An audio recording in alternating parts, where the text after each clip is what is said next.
everyone, and welcome to the Railway Series with That Railway Engineer once again. Today I'm going to be reading Edward, Gordon and Henry. Edward and Gordon often went through the tunnel where Henry was shut up. Edward would say, "Peep, peep, oh, and Gordon would say, "Boop, boop, boop, serves you right." Poor Henry had no steam to answer. His fire had gone out. Sudden dirt from the tunnel roof had spoilt his lovely green paint and red stripes. He was cold and unhappy and wanted to come out again and pull trains too. Gordon always pulled the express. He was proud of being the only engine strong enough to do it. There were many heavy coaches full of important people, like the fat director who had punished Henry. Gordon was seeing how fast he could go. "Hurry, hurry, hurry," he panted. "Trickety-tock, trickety-tock, trickety-tock," said the coaches. Gordon could see Henry's tunnel in front.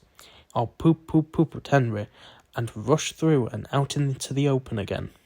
Closer and closer he came. He was almost there when crack, whoosh!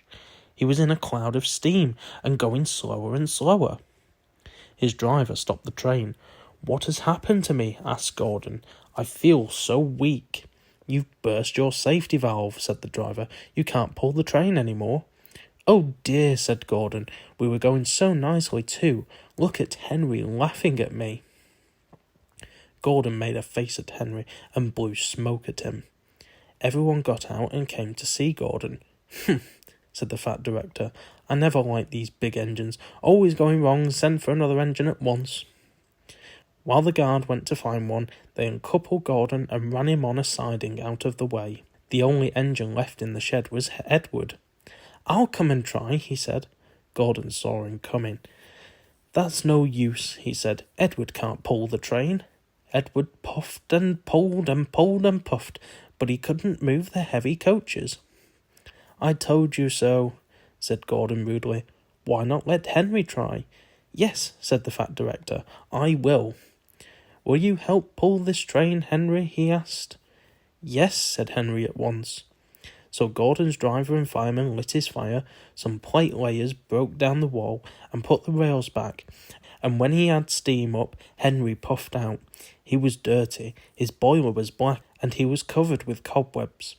"Oh, I'm so stiff! Oh, I'm so stiff!" he groaned. "You'd better have a run to ease your joints and find a turntable," said the fat director kindly. Henry came back feeling much better, and they put him in front. "Peep, peep," said Edward, "I'm ready." "Peep, peep, peep," said Henry, "so am I." "Pull hard, pull hard, pull hard," puffed Edward. "We'll do it, we'll do it, we'll do it," puffed Henry. "Pull hard, we'll do it, pull hard, we'll do it, pull hard, we'll do it," they puffed together. The heavy coaches jerked and began to move, slowly at first, then faster and faster. "We've done it together! We've done it together! We've done it together!" said Edward and Henry. "You've done it, hooray! You've done it, hooray! You've done it, hooray!" sang the coaches. All the passengers were excited. The fat director leaned out of the window to wave at Edward and Henry, but the train was going so fast that his hat blew off into a field where a goat ate it for his tea. They never stopped till they came to the big station at the end of the line. The passengers all got out and said, "Thank you," and the fat director promised Henry a new coat of paint. "Would you like blue and red?" "Yes, please," said Henry. "Then I'll be like Edward." Edward and Henry went home quietly, and on their way they helped Gordon back to the shed. All three engines are now great friends. Wasn't Henry pleased when he got his new coat of paint? He is very proud of it, as all the engines are. He doesn't mind the rain now, because he knows that the best way to keep his paint nice is to not run into tunnels, but to ask his driver to rub him down when the day's work is over.